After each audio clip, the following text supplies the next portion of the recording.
Вітаю вас у эфіры пара. Многія інтуітыўна адчуваюць, што Беларусь уваходзіць у нейкі новы этап, што вось стагнацыя працягвацца не будзе, што могуць быць наступствы самыя непрадказальныя, магчыма негатыўныя, магчыма пазітыўныя, але стагнацыі не будзе.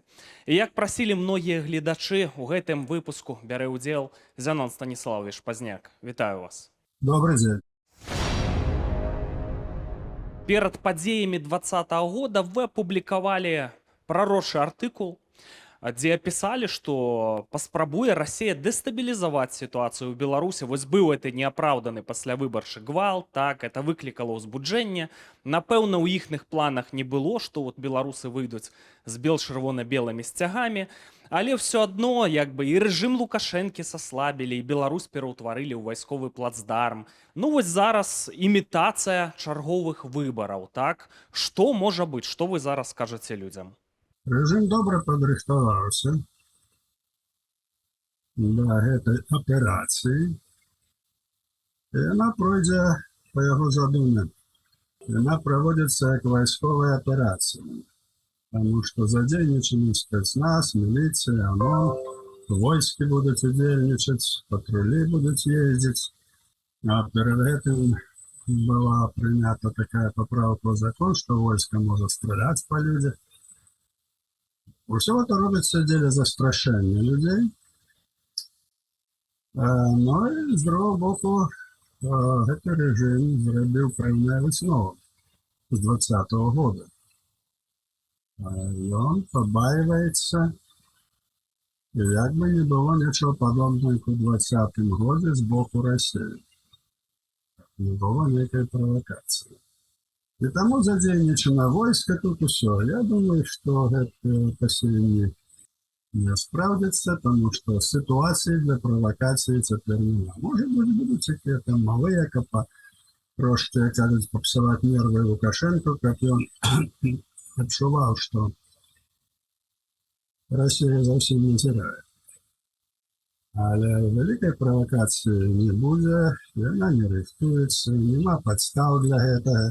Но задача поставлена вельмі простая, як пол. Забеспечить подтверждение улады Лукашенко.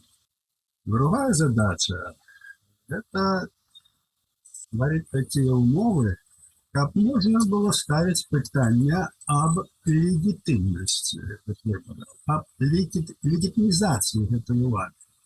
Это довольно такая авантурная справа, але тем не меньше она ставится. Потому что зараз у палітыцы такие складаныя абставіны, што можна будзе пробіваць. І гэты тезіс, калі яму удасся гэта апраўдаць. Для гэтага вельмі важна, каб людзі пайшлі на выборы. Каб на участках былі людзі. І вот тут ідзе галоўная агітацыя. Каб на выборы прыйшлі, што гэта амаль што выборы.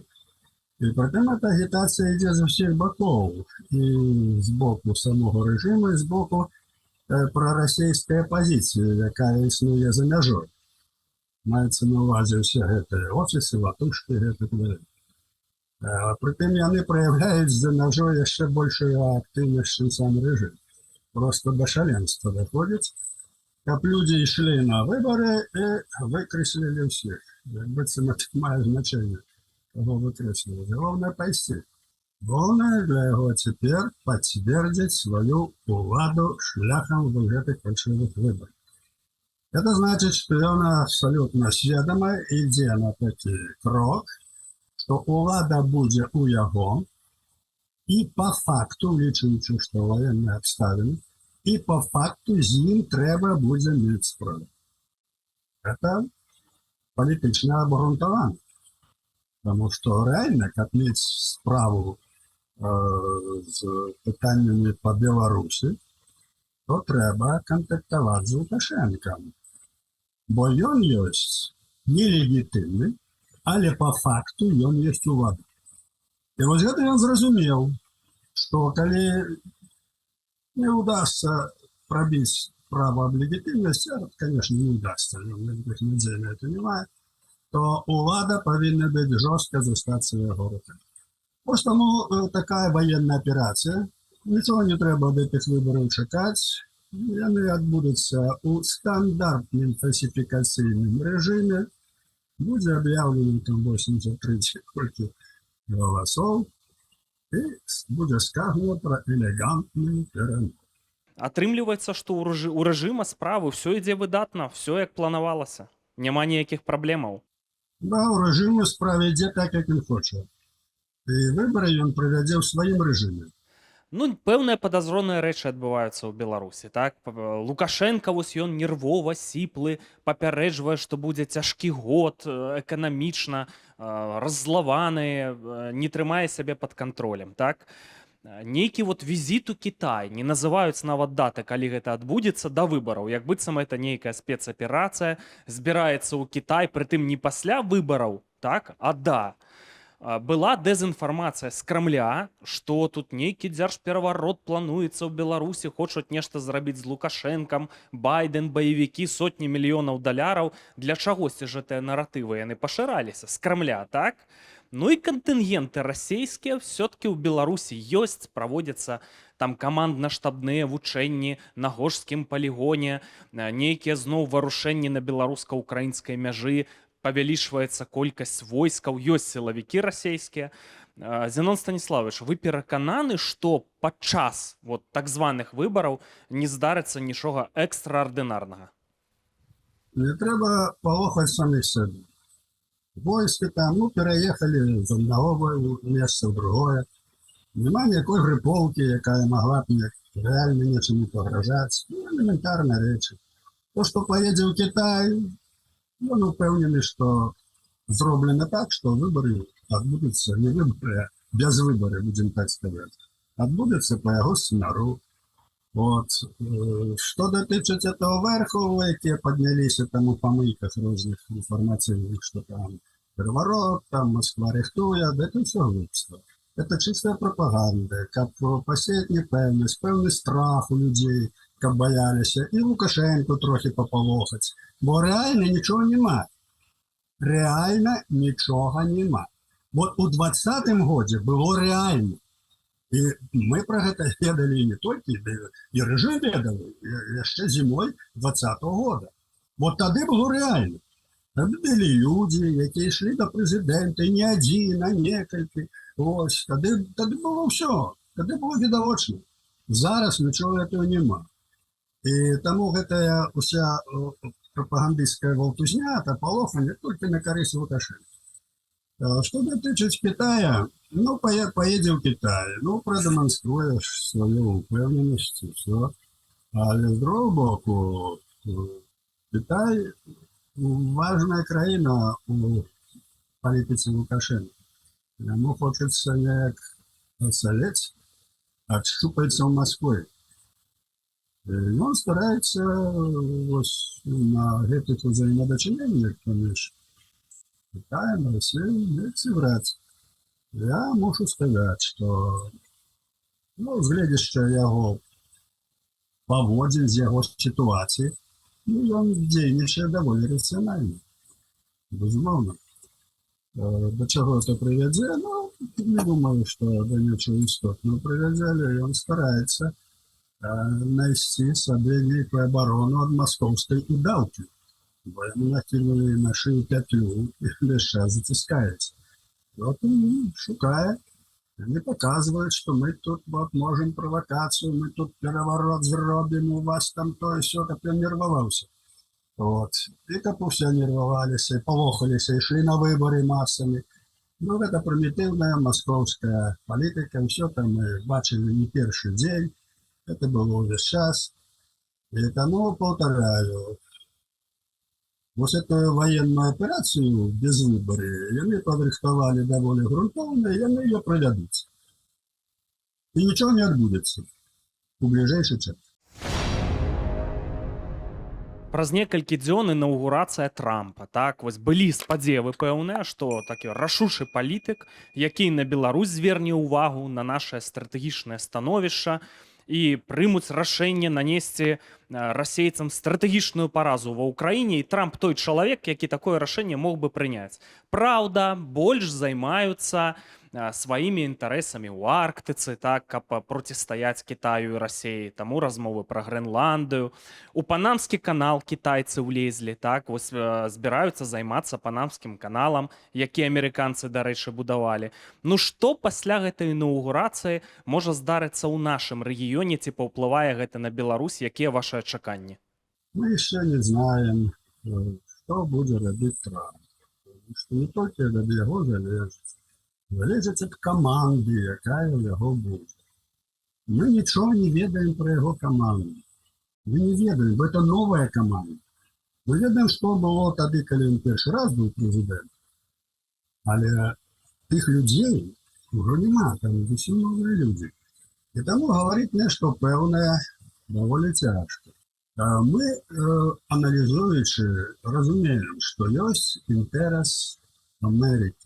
І у канфлікце ў вайне на Украіне ён вельмі важны. Нельга дапусціць, каб было заключено замірэнне на пазіцыях Путіна, на пазіцыях Росіі. Это параза Амерыкі, это не можна рабіць. Ну, то мы так мяркуем, разумеючы амерыканскія інтарэсы, разумеючы палітычную сітуацыю. Як павядзе сябе адміністрацыя новая, мы яшчэ не ведаем. Могуць быць розныя варыянты, але ведаем толькі адно, што Трамп, вось это балота, якое ўтварылася, ён проста так не пакіне.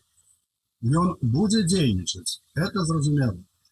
І я спадзяюся, што будзе дзейнічаць у карысць амерыканскіх інтарэсаў, а тут амерыканскія інтарэсы у дадзены момент супадаюць з інтарэсамі Украіны.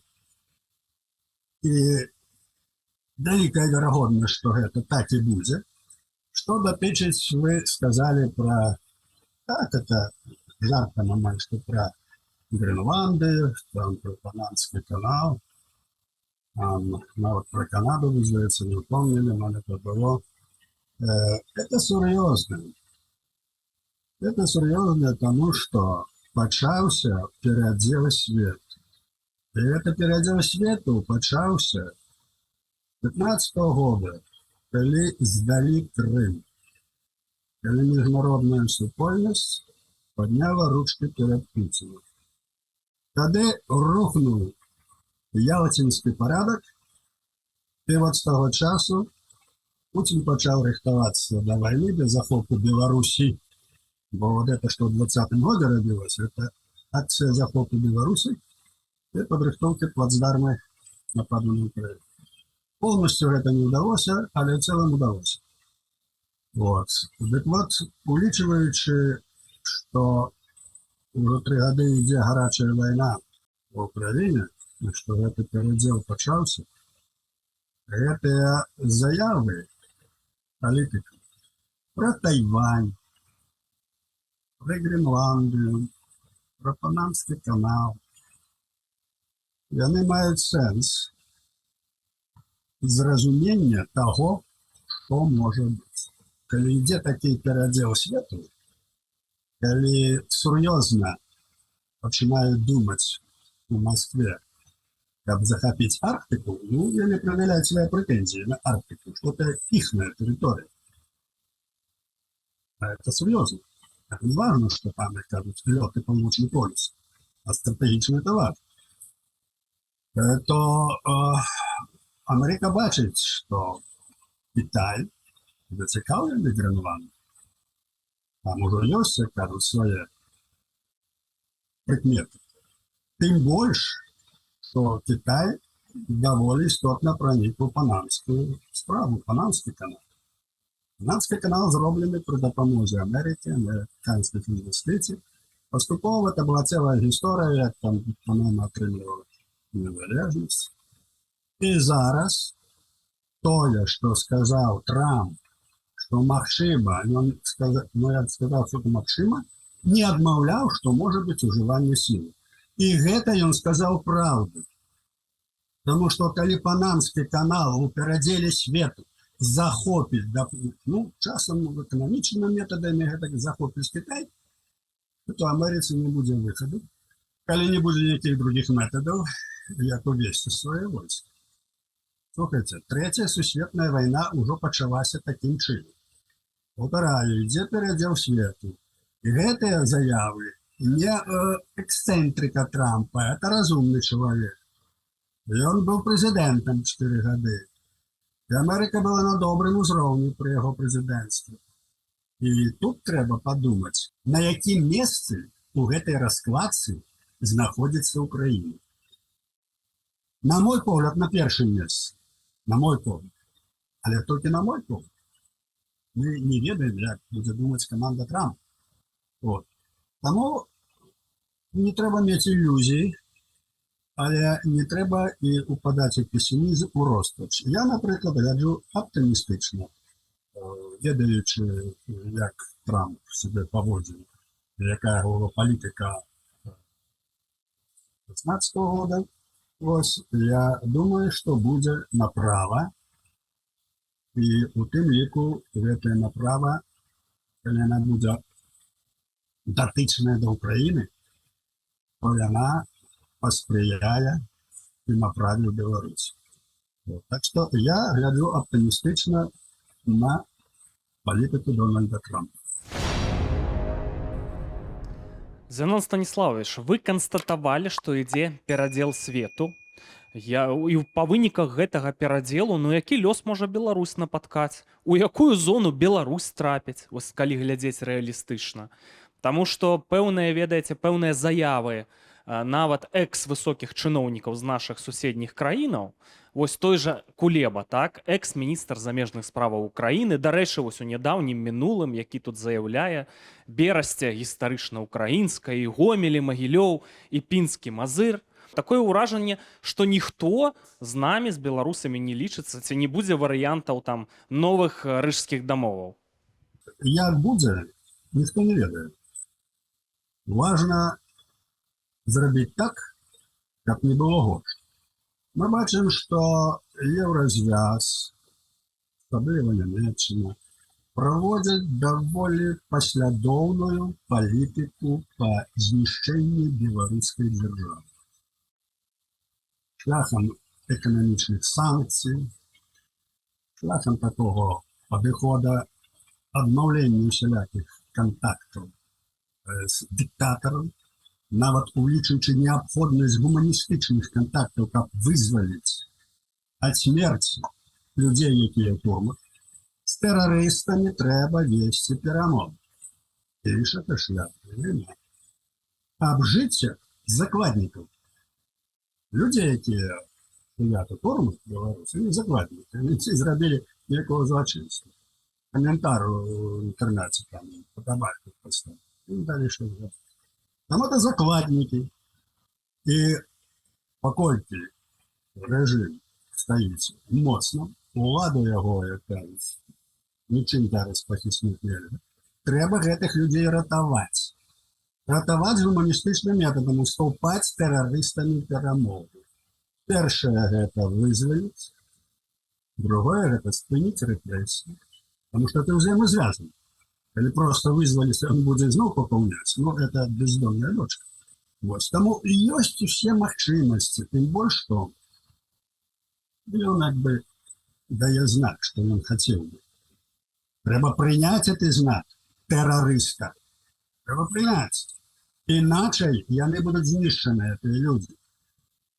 Это вельмі безжаласная палітыка падходзіць такім чынам. Таму мы катэгарычна, мы вольная Беларусь, я асабіста катэгарычна супраць такой палітыкі.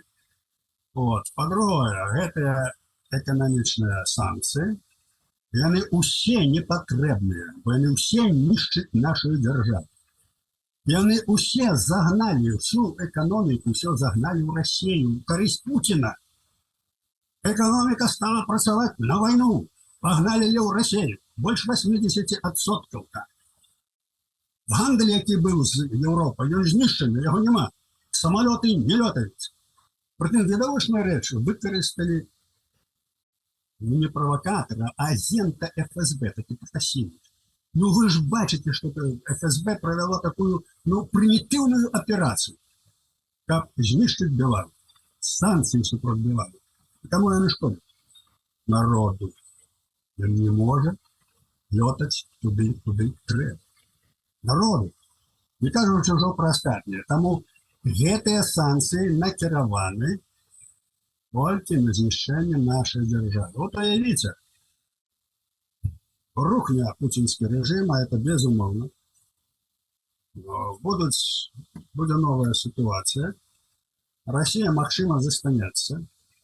У якім статусе, цяжка сказаць, але магчыма застанецца. І тады незалежная Беларусь уся привязана до российских ресурсов, до России. Это то, что было в Советском Союзе, когда мы отрымали незалежность одразу. Это было вельми тяжко, чему гэтыя тебічы все, чему они так паразитовали на гэта. Бо все было завязано на Москву. Без Москвы ничего немагчыма было зрабіць. Командировку человека отправить. Вот теперь робится та самая ситуация. И те люди, все те паны Шольц и іншыя, они цудоўна ведаюць, што не робяць. Они цудоўна ведаюць, что такое санкции супраць Беларуси. Яны робят гэтую политику, а падтрымку гэтай политики робяць вот гэтыя офисы, гэтыя вот все наибольш шкодныя колотушки. Потому что Светлана Цикановская, ну, ее возится, она там говорит одними справы, ціснярушку, усміхається, і така службова роль. А это послідовно, санкції, душить. Кого душить? Кого ви душите? Свою державу, свой народ. У вас будучини нема. Элементарные речи. Мы тут в Вольной Беларуси с Павлом Гусовым написали на норвежской мове эту яру, тады, как, ну, не робили яны таких волков, как не отмовлялись от контактов с Беларусками, ну все. Серьезная была, вельми аргументы серьезные, все. И ведаете что? Господар Латушка особисто поехал в Яру, каб доказать, что треба гэтыя санкції. Ну вот такая справа. Значит, каб не было горшага, треба вызволять наших політв'язнів шляхом натиску. Ну, який з нашого боку може бути натиск? Тільки ідейний, політичний, моральний. Але ми повинні показувати, коли ви декларуєте себе собранию белорусской демократии и правов человека, то поможите этому народу выбраться с тюрьмы. Уступайте в контакт с террористом, бо їм треба, ён террорист. Ставьте свои умовы, об спыненні репрессий и так далее. Ён буде потребовать санкций, здійміться санкції, і треба, каб нам зняти. І перше, що треба зняти санкції з Білорусі, це корисно для всього народу. Перше, що треба зняти. Це абсолютно штучно придумана операція ФСБ була з цим Протасевичем. А де тепер Протасевич? Чим він займається? Хто він такий? Це все одразу було видать. Тим більше, іде війна. Що треба робити з режимом Лукашенка? Його треба оторвати від Путіна.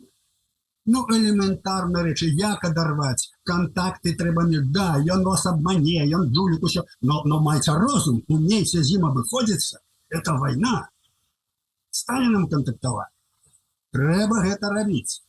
Потому что для того, как уплывать на этот режим, как быть поспяховым, то треба адрваць гэты режим от Путіна. Наступний момент. Я знову повторяю, не що буде, а чого нельга допустити, як було. Рано чи поздно буде перемовний процес. Рано чи поздно. Війна просто так не спиниться. Будуть некие перемови. Ми не ведаємо, який формат буде перемови. У будь-якому форматі повинна присутнічати Білорусь. І от тут питання, а хто повинен представляти Беларусь? Значить, елементарно представляти повинна тая сила, яка володає уладою. Тут елементарні речі. Але гэтая сила, яка володає уладою, яна антинародная. Яна знішчае гэты народ, яна нават мовы яго не прызнае. Яна падтрымлівае агрэсію Пуціна. А гэта ўлада, рэальнасць. Вот эту задачу палітыкам трэба рашаць. Наша прапанова такая, што паколькі, як кажуць, куртуазійна павінны прысутнічаць, асабліва калі будуць шырокія перамовы, прадстаўнікі ўлады, тым ліку, акупацыйная ўлада фактычна, антынародная, это ўлада. Ён кідае ў турмы, ён вырашае бюджэтныя пытанні, ўсё, яго ўлада. Тэрарыста ёсць улада, он захапіў нас. Так вот, павінны быць прадстаўнікі беларускага народа, якія стаяць за народ, якія выяўляюць яго, якія стаяць за яго інтарэсы. Я пра гэта ўжо казаў. І казаў, хто павінен быць. І казаў, павінны быць прадстаўнікі вольнай Беларусі. Іншага няма, панове. Няма іншага. Няма больш народнага фронта. Ёсць толькі вот гэта. На каго вы? На Латушку будете? На Светлану Тихановскую? Нема. Яны баль устраиваюць 26-го час выборов. Это зусім не тое. Давайте реально глядзець на рэчы, хто сапраўды будзе адстаиваць інтарэсы беларускага народа. Потому что там пытанне абавязкова ўзнікне, яго поставіць Россия. Каб, скажем, уступка, допустим, там Крым ці што, каб разменять на Беларусь. Мы же это ведали. Яны же это не скрываюць. И что вы хотите, как была б другая Рыга, ці другі берасцейскі мир, мы гэтага не павінны допустить. Вот. Тому я гляжу абсолютно на гэтыя рэчы реально. Я просто показываю картину. Больше того, не только вольная Беларусь, повинен быть полк Калиновского. Повинны быть представники полка Калиновского. Это структура легитимная, якая положила жыцці за Украину и за Беларусь. Я 3 годы змагаюцца. Нема больше легитимна нікого. Яны смерцю своей засведчили свою легитимность. Пайшли змагацца. Вот яны повинны будут присутнічаць, іхныя прадстаўнікі. Вот такая реальность. Калі рабіць, по правилам, по справедливости политичной, як будзе? Невядома, як будзе. Потому что мы, вот я там, про что говорю, мы же не володаем уладой. Хто на гэтым павінен настаивать? Наш народ. И он зараз безголосый. Ему заткнули горло. И он боится поднять голову. Добро робіць, что не поднимая, иначе не гнуть. Але народ павінен про гэта ведаць. Вот чаму я про гэта кажу. І калі он про гэта будзе ведаць, і калі тады паўстане пытання сур'ёзна, тады гэты голас народны прарэжацца. Важна, каб ён ведаў гэта. Бо калі он не будзе ведаць, што, маўчаць будзе. Ён павінен ведаць. І калі он павінен ведаць, у той час, калі пачнуцца, это будзе ўжо канец вайны. Это будзе, напэўна, будзе дрэнная сітуацыя для Пуціна. Напэўна. Это не будет таки моцны Лукашенко, он будет уже дрыжаць на глиняных ножках. И тады, калі гэтая ідэя разумення у народа будзе, ён скажа свой голос. Он можа, як у 20-м, подняться и сказать, прошу вас. Ситуация, повторяю, вельми серьезная. Ідзе перадзел свету, и на мирных перамовах об Украине будуць вырашацца гэтыя пытанні перадзелу свету. Паўстане пытанне аб прысутнасці Китая и Тайвань, усё паўстане. И тому мы, повторяю, не павінны застацца за бортом, як у берасцейскім міры 18-го, и так, як у Рызі. И нас, інакш, нас просто заграбуць. Так вот, за гэта трэба змагацца. За гэта трэба змагацца, каб не дапусціць горшага, а не гадаць на кофейной гушчы, што будзе, як будзе, хто там што скажа. Ерунда это все. Вот. Важно, якія, чаго нельга дапусціць, за што трэба змагацца. За гэта трэба змагацца. І людзі павінны гэта ведаць. Зенон Станіславович, сказали вы жорсткія словы ў дачыненні да Паўла Латушкі, а ён вас з юбілеем віншаваў афіцыйна. Но мы паводле... З юбілеем мяне і Лукашенко віншаваў, да рэчы, гэта вядома. Я ведаю, чаму не віншаваў. Так, у мінулым годзе, калі я віншаваў сваіх землякоў, у нас самих усіх з Новым годом, Я прапанаваў, не прапанаваў, папрасіў вызваліць палітвязня. Значит, поглядите, что отбылося. Поздняк на Новый год, на новый 24 год, попросил Лукашенко вызвали палітвязня. Проходит некий час, полгода, палітвязні вызволяются.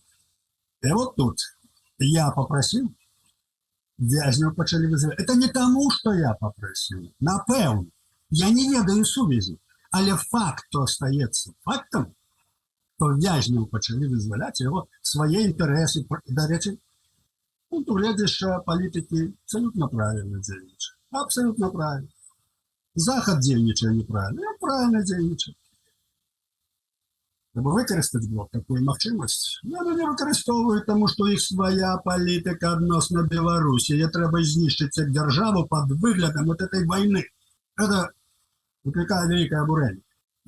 Тепер на гэты Новый год я констатував, що перший крок зроблений.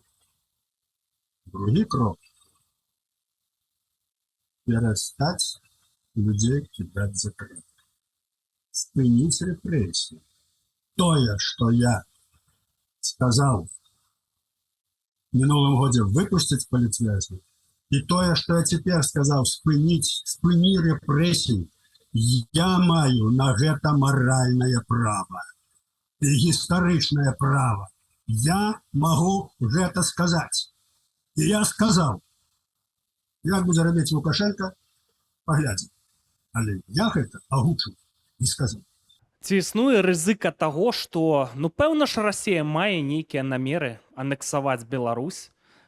Ці застаецца гэта рызыка актуальнай? Што можа быць, Зенон Станіславович? Эта политика увесь час, она весь час актуальна. Россия, она проводит свою политику вельми послідовно, цярпліва. Але основная ее стратегия – это знищить Беларусь и захопить территорию. Это давно еще за царом-батюшком все было озвучено, и эта политика проводилась постоянно и последовательно. Она проводится и Путиным. Потому эта политика, накерованная на аннексию Беларуси, яна была и ёсць и будет, покуль будет існаваць Российская империя. Неважно, кто будет, Путин, не Путин, не имеет значения, кто будет сидеть у Кремля. Эта политика будет вестися одразу. Россия наш, как кажут, натуральный вор. Белорусам треба это зразумець. Мы повинны проводить такую политику, как ничего не было вместе с Россией. Только суіснаванне, мирное суіснаванне. Только гэта і шлях шукаць падтрымкі ў сваіх соседей. Украина, Польша, на Захад. Мы европейцы. Россия это не европейская культура, а мы европейцы. Тем более, что для России, ну, той, кто володает Беларусью, той володает, кажется, угрозой для Запада. Это вельми важная стратегічная территория. Вельми важная. Им не потрібно тут насельництво, не потрібно ніякі тут національні рухи, тому що я не буду створати їм проблеми. Тому їм треба тут денаціоналізувати, вигнати за межу. Це ж так само російська політика. Лукашенко ж не перечить, затікайте все, вот мільйон уже утек этих людей. Сколько осталось. Розумієте? Тому це так само російська політика, яка підкидується Лукашенку, а він це все робить, тому що за владу він готовий положити всю націю. Вот. Тому, конечно, мы трапили у вельми цяжкі стан. И коли кто думает, что это вот тут нечто само собой, что можно тут выскочить с кветочками, перемочить диктатуру, ничего подобного. Вот. Треба это разуметь, и треба разуметь, что треба робить у диктатуры. Як люди, як нація повинна выжить, і як повинна перемогти диктатуру, і як змагатися, ёсць гістарычны вопыт. Першае, гэта трэба захоўваць свою ідэнтычнасць, сваю мову, сваю культуру.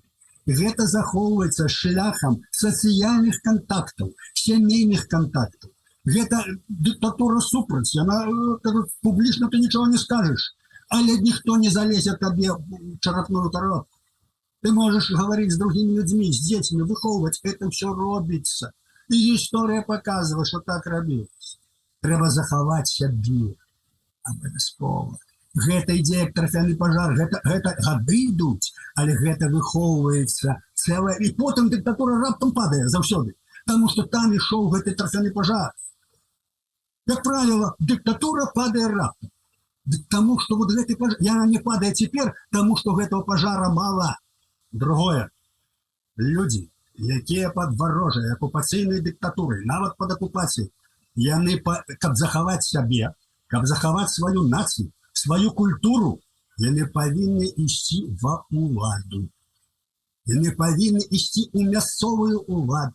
Потому что советы, райканкам, усё трэба ісці туды. Так рабілі увесь час пры савет. Калі вы будете в оккупацыйнай уладзе, да, вас будут там душить, прапановаць, але у вас ёсць магчымасці выратаваць свайго чалавека. Зрабіць яму нешта добрае, не рабіць нешта дрэннае. Это ва ўладзе заўсёды ёсць такія магчымасці. Это засведчыла нямецкая оккупацыя, так же было. Это засведчыла советская оккупацыя. Что было в Эстонии? Что было у Латвии, в Литве? Их оккупавалі, і гэтыя людзі пашлі ў камуністычную партию. І яны рабілі літвійскія школы, эстонскія школы, будучи секретарами райкомов, говорячи слави КПСС. Яны пайшлі ва ўладу. Бо трэба змагацца выратаваць нацыю. Вот што рабілі камуністы Прыбалтыкі. Яны атрымалі незалежнасць. Яны падтрымалі это. Аналагічна, ну, в меншым маштабе там было ў Польшчы, там, а у нас было. Ідэнтыфікацыя была знішчана настолькі, нацыянальнай настолькі было забіта ў людзях, што гэтыя беларусы, якія ішлі ва ўладу, не нішчылі саміх сябе. Вот гэта, што я кажу, цудоўна разумее Москва. Вот они выдатна разумеюць. Это они убьют нам у самое сердце. Нашли гэтага человека под назвой Лукашенко, эти хворые на белорусофобию, да? Проводят свою политику крок за кроком. Винищення національної ідентичності, винищення культури, винищення історії, винищення всього. Крок за кроком. Вони чудово це розуміють. За Советами і навіть у початку нашої незалежності большиня білорусів вони не ведали, що Росія їх вірить. Большиня не розуміють. Вместе з Росією. Но теперь украинская война показала многим, что это такое. Так вот, першае трэба ведаць, хто наш ворог і якія методы ён ужывае для нашага знішчэння. І што мы павінны рабіць, каб захавацца самі і грамадства. Вы сказали, Зенон Станіславович, про торфяны пожар, які недастатковы. У нас з вами была гутарка ў восень 23 года. Там вы казалі, што торфяны пожар ідзе, і ў Беларусі будзе пералом. З кантэксту гэтай гутаркі я хашу у вас удакладніць. Ці правільна я зразумеў, што гэты пералом можа здарыцца пад канец вайны? Безумоўна, калі вайна закончится, яна будзе таким чыннікам, які можа выкликать эффект великих перемен. Я повторю то, что я сказал. Конец войны и магчымыя мирные перамовы, яны будут стоять на порядку дня перед свет. И так как и Минские 15-й год, ну, стояло же это на порядку дня. Сдали Крым. Вот я уже про это сказал. Знаете, тут питання буде яшчэ больш сур'ёзна стаяць. Таму гэтыя пытанні, якія закранаюць аснову экзістэнцыі. А гэты час можа настаць вот то, што вы кажаце. Калі кончыцца вайна, пачнуцца, і мы не ведаем, як это будзе адбывацца. Мы не ведаем, можа это будзе поўны крах России. Можа будзе это так. Это зусім другая ситуация будет. Можа быць, гэта некие пытанні дамоўленасці, падзелу нейкага.